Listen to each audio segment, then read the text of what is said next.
Oke, di video kali ini saya ingin memberikan preview match untuk beberapa pertandingan di hari Jumat dan Sabtu ya. Karena ini bermainnya besok ini untuk Barito Putra lawan Rans, lalu Bali United lawan Persikabo. Ini pertemunya hari Jumat ya, jadi besok.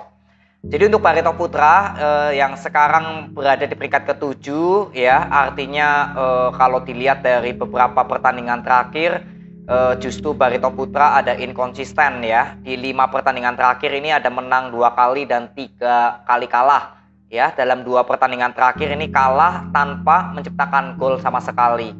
Jadi sebetulnya untuk Barito Putra kalau saya amati ya dari awal musim, memang yang menjadi sorotan utama saya adalah di pelatih ya, Coach RD. Tapi ya kalau kita lihat perform di awal musim, Barito sebetulnya bermain cukup bagus, sempat berada di persaingan papan atas. Nah, yang membuat faktor Barito Putra justru sekarang ada inkonsisten ya, menurut saya ini di faktor pemain wingback kiri dan kanan. Ini yang berapa kali saya lihat Friendly yang bermain di kiri itu dalam hal penyerangan ya menurut saya lebih bagus Buyung ya, yang berapa kali justru bermain menggantikan posisi dari Friendly.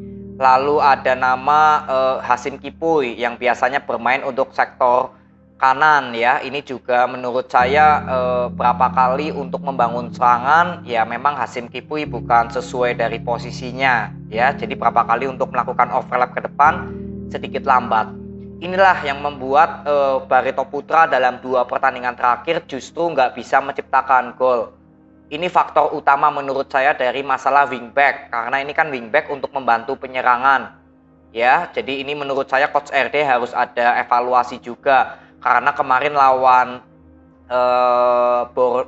lawan PSIS Semarang, line up dari Coach RD juga masih tetap sama, Friendly di kiri, Hasim Kipuy di kanan ya. Lawan PSM Makassar juga sama.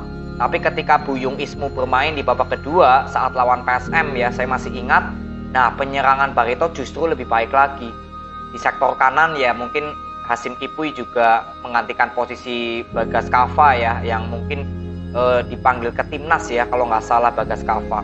Ya paling ini ya dari masalah line up ya dari Coach RD. Ya besok lawan Rans Nusantara ini juga kesempatan emas ya, karena Rans sekarang berada di peringkat ke-3 ya. Jadi kalau Barito Putra bisa menang, ini bisa menggeser Rans Nusantara. Tinggal menunggu hasil lainnya seperti PSIS, Persib dan juga Persebaya. Ya, untuk Barito Putra nanti kita lihat dari starting line up-nya dan bagaimana dalam menjaga skema permainan selama 90 menit. Kita akan nanti ketemu di review. Lalu next ya, ada Bali United bertemu dengan Persikabo. Kemarin Bali United lawan Persija Jakarta, yang memang menjadi sorotan utama saya adalah ketika sudah unggul ya, lalu berhasil disamakan oleh Persija dan Haudy terkena kartu merah di babak kedua. Ya memang yang saya bisa pelajari dari pertandingan kemarin Bali United lawan Persija ya, yaitu bagaimana masalah kill the game. Bali United walaupun sudah unggul dulu, tapi ya memang sulit untuk bisa kill the game.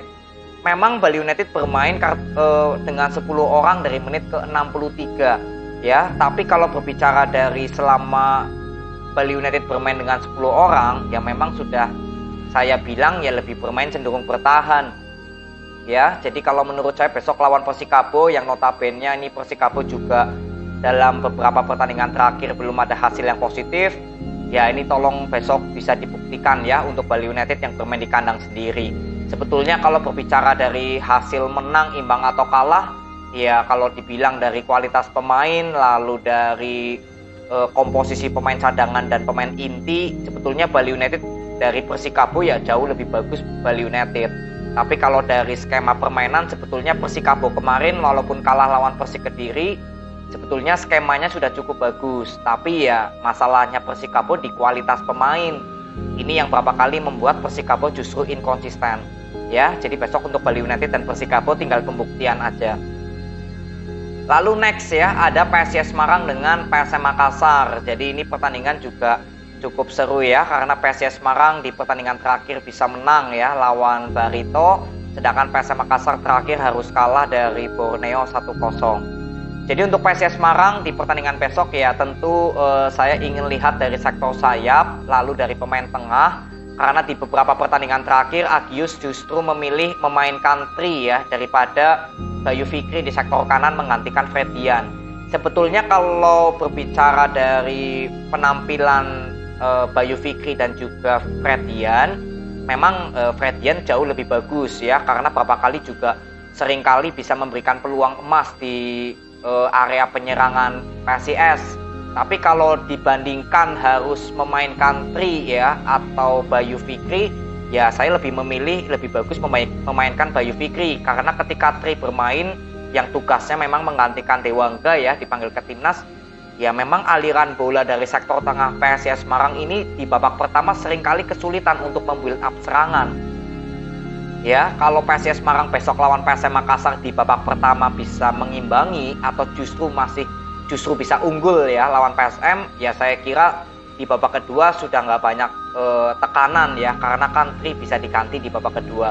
Tapi kondisinya kalau justru nanti PSIS Semarang tertinggal, nah inilah ya ketika nanti Tri diganti di babak kedua oleh pemain biasanya ada Zola ya yang mungkin bisa bermain untuk di sektor tengah, atau mungkin ada Septian David juga. Nah itu justru ya tekanan ada pada PSIS Semarang. Jadi tinggal kita lihat line up-nya sebetulnya dari Agius untuk mengorbankan posisi untuk syarat regulasi pemain di bawah U23. Nah ini tinggal siapa antara Tri atau Bayu Fikri. Tapi ya dari dua pertandingan terakhir Bayu Fikri ya yang sering di bangku cadangkan. Lalu untuk PSM Makassar ya ini besok harus bertandang ke kandang PSIS Semarang, setelah itu harus bertemu dengan Sabah di AFC ya, artinya untuk PSM Makassar di pertandingan kemarin memang banyak sekali mencadangkan pemain intinya ya, seperti Kenzo, Everton yang baru masuk di babak kedua. Everton ya, kalau Kenzo benar-benar nggak dikasih jam bertanding kemarin lawan Borneo karena memang mungkin dari segi fisik nggak terlalu baik. Jadi besok lawan PSIS Semarang kita juga akan lihat dari masalah starting line up, karena kemarin Yance mengalami cedera ya, jadi besok nggak tahu bisa bermain nggak lawan PSIS. Misalkan pun bisa bermain, ya nanti lawan Sabah akan menjadi pilihan yang sulit kalau Yance harus terus dimainkan ya. Jadi ini juga ada gambling yang dilakukan oleh Tavares. Lalu untuk penampilan Donald Bisa dan Everton yang sempat bermain bersama kemarin lawan Borneo, ya kalian bisa lihat ya, sesuai dari yang saya katakan, kalau misalkan Everton dengan Donald bisa bermain bersama, memang cukup kesulitan untuk PSM Makassar membangun serangan, karena ya tipenya Donald Bisa dan Everton ini lebih ke finisher ya, yang memberikan end passing atau ya sebagai target man aja sudah, bukan sebagai tipe pemain yang membuka ruang. Ya, jadi ini sangat terlihat sekali ketika kemarin Everton dengan Donald Bisa sempat dimainkan bersama, walaupun akhirnya Donald Bisa diganti ya di babak kedua.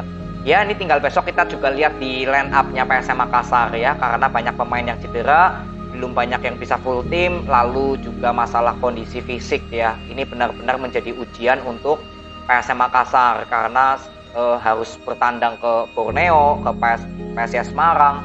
Ya, jadi besok kita juga akan lihat perform dari PSM Makassar. Lalu next ya ada Dewa United dengan Persebaya. Jadi untuk Persebaya Surabaya ini tinggal lanjutkan konsistensi sebetulnya. Terakhir lawan Arema bermain cukup bagus ya, walaupun sebelumnya kalah dari Madura United. Tapi kalau dibilang dari dua pertandingan terakhir ini Persebaya Surabaya bisa tampil konsisten ya, yaitu bisa mengambil alih permainan. Jadi walaupun besok bertandang ke markasnya Dewa United, tinggal kita lihat Persebaya Surabaya sejauh mana bisa menjaga konsistensi dalam hal menjaga skema permainan. Dan tentu saja sampai sekarang saya masih menantikan gol-gol dari Paulo Victor.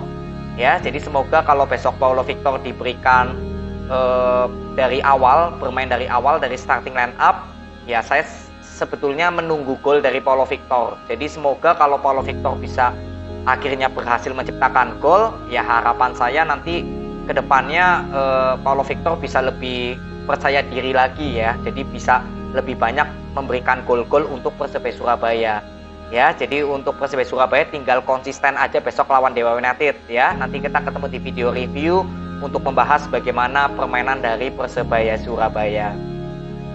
Lalu ada Arema dengan PSS Sleman ya. Ini juga untuk Arema dan PSS Sleman saya bilang tinggal pertempuran di sektor tengah. Kemarin Arema FC lawan Persebaya di sektor tengah ini benar-benar nggak terlalu bisa menguasai sektor tengahnya Persebaya. Dan besok bertemu dengan PSS Sleman, ini sektor tengahnya juga cukup bagus. Kemarin PSS Sleman lawan Madura United, yang notabene Madura United berada di puncak klasemen. Ini sektor tengah PSS Sleman bisa merepotkan sektor tengah Madura United.